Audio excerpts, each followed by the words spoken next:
Let's discuss my song / diss track, whatever you guys want to call it. In the song, I made a few jokes and I stated a few facts. There's a huge difference between the two and I'm gonna explain them. TikTok and YouTube star Larray released a diss track last week calling out practically every big influencer that there is. And the tea was piping hot, let me tell you, we even covered it in the roundup. But now fans are calling him out for one lyric in particular. And people think Larray crossed a major line. Hey, what's up everyone? It's Mackenzie Smith here, and today on I.O., I'm gonna be filling you in on what people are saying about Larray's diss track and what his response to the backlash was. But before we get into it, make sure to like and sub to the channel below. So 22-year-old Lawrence Merritt, better known as Larray, is part of the TikTok content house, The Hype House. And Larray's diss track has been so well received that it actually debuted at number 81 on Billboard's Top 100 chart. So clearly, like, it's doing very well. I was very shocked by that. And like I said before, the track called out so many influencers, I literally do not have the time to explain them all, with Larray throwing shade at Bryce Hall, Jeffree Star, Shane Dawson, and Tony Lopez, to name a few. But the backlash against the diss track came from his lyrics surrounding Tony Lopez, who has been getting cancelled recently after it was exposed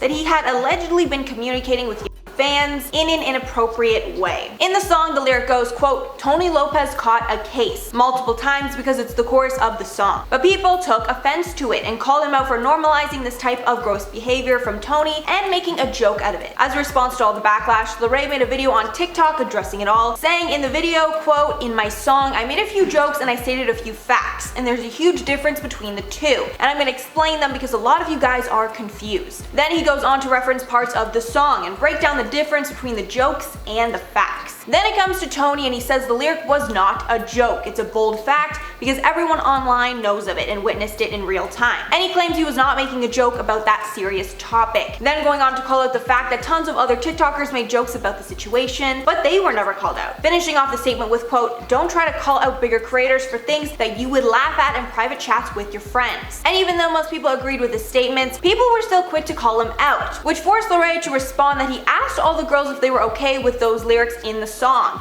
and they said yes, also saying that he was gonna donate the proceeds from the song to them. But then one of the girls who came out against Tony tweeted that she had never been in contact with Larray and that he was lying, which people called out for being a pretty blatant self-own. Alright everyone, that's all for the story today. Let me know what you're thinking about it down below. Do you think the lyric deserves the backlash, or do you just think Larray was trying to help the girls because Larray wanted to hold Tony accountable? Let me know below. For me, when I first heard the song, I honestly thought that he was trying to do like a good thing by making sure that Tony gets canceled for what he did, because even though what he did is like so much worse than a lot of other creators, for some reason he really hasn't taken that much heat. He hasn't been canceled like nearly as bad as I've seen some other people be canceled for like way lesser of, you know, crimes, if you will. And people like Nikita Dragun are still publicly defending him for some reason too, so like clearly Nikita doesn't feel that it's all that bad, because she wouldn't be defending him if she felt that it was a really bad claim that, you know, they would both be canceled for. So anyway, I feel like Larray just wanted to like bring awareness to the fact that he's not canceled yet and he needs to be. But before I head out, I'm gonna shout out some comments from my video on Adele's SNL Backlash. So UC said, we should start covering what isn't offending people because it seems like everything offends everyone.